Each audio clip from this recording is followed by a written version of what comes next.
Two men journey to the bars and restaurants of Scandinavia to find amazing beers, always with the same question. Hey, what's on tap? It's time to find out. Day 6 of the Total Advent Calendar. And wow, I'm super excited about this one because this is part of a really fun line of beers from Total called Dangerously Close To. And they've done a bunch of different versions of this beer. I can't remember all the different ones.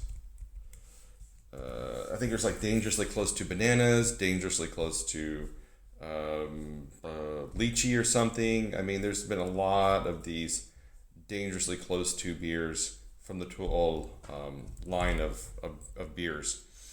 This one they're all double IPAs. And what's interesting about this is, for once, there's almost no information on the bottle. Yes, they do a Dangerously Close to Stupid Passion Fruit, one with lychee, one with banana, and then the one that we have today is just the regular double IPA, or Imperial Pale Ale, I guess. Comes in at 9.3%, and while the label itself is incredibly nondescript, like, you don't know that it's even an IPA because it doesn't say anywhere on the label exactly what it is you're going to be drinking. It just says, "We're all born ignorant, but one must work hard to remain stupid." So this is one of the few times when Total has actually worked really hard to keep the beer as mysterious as possible. However, if you go to their website or you go to Untappd, there is a wealth of information. And it says it's got close to stupid amounts of Citra and Centennial hops in it. It's a bright, crisp, and super dry hopped double IPA with a smooth and balanced body. To make the transition between the hop profile and the body, we have removed all caramel malts and focused only on basis malts. This is resulting in a nice, fresh spring/summer double IPA that is dangerously close to stupid drinkability. Right, so it doesn't look like, I mean, it's cloudy, but it's not like a Merc bomb like you get with like really hazy New England IPAs. It smells just, honestly, it smells a little caramelly on the nose. There are some hops in there, but you're definitely getting kind of like the bit of a boozy carameliness on the nose like you would sometimes get with these kind of higher ABV double IPAs. But cheers.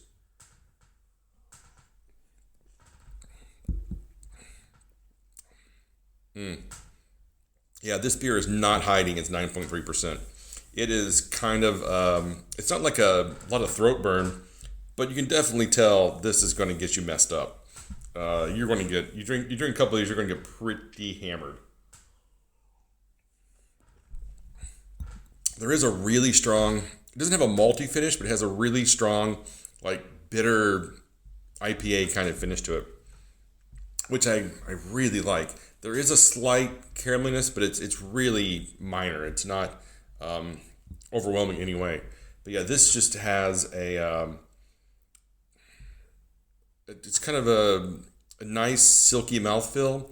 It's very dry in the finish. And like I said, you get this kind of, I wouldn't say abrasive bitter, but definitely more aggressive bitter IPA style finish than I think what we're really used to these days. When you think, IPAs are all like juicy hazes and hop bombs with all sorts of fruity flavors to it. This really kind of goes back to more of the traditional West Coast style IPA, but just, I think, magnified a little bit.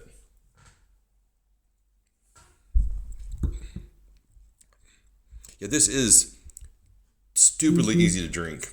Just after a couple of sips, I'm kind of already moved past the alcohol. I don't even notice it anymore. I would say the bitterness is picking up. So if that's not something you enjoy, you're probably not going to enjoy this beer a lot. But I got to say, I'm really, really liking this. I think it is a really good entry into the Dangerously Close to Stupid line. And kind of, I guess, it's the base beer that all the other beers are based off of.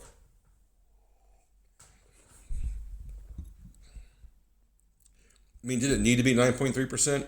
Probably not, but who cares? It's really good. So I think I'm going to have to give this a 4.0. It is an exceptional double IPA, and not kind of like anything else on the market right now, or at least nothing that we're getting around here, which is like I said, it's always kind of fruity and hazy, and a lot of sediment in the bottom from whatever agent they've added into the bottle to make it hazy, or the can to make it hazy. So this is just a really beautiful looking beer. It's got beautiful lacing on the glass when you swirl it around a little bit. Yep, I think this is a great way to spend day 6. Thanks. Enjoy. This podcast is part of the Pod Syndicate family. For more criminally compelling shows, articles, and conversations, head to wearepodsyndicate.com.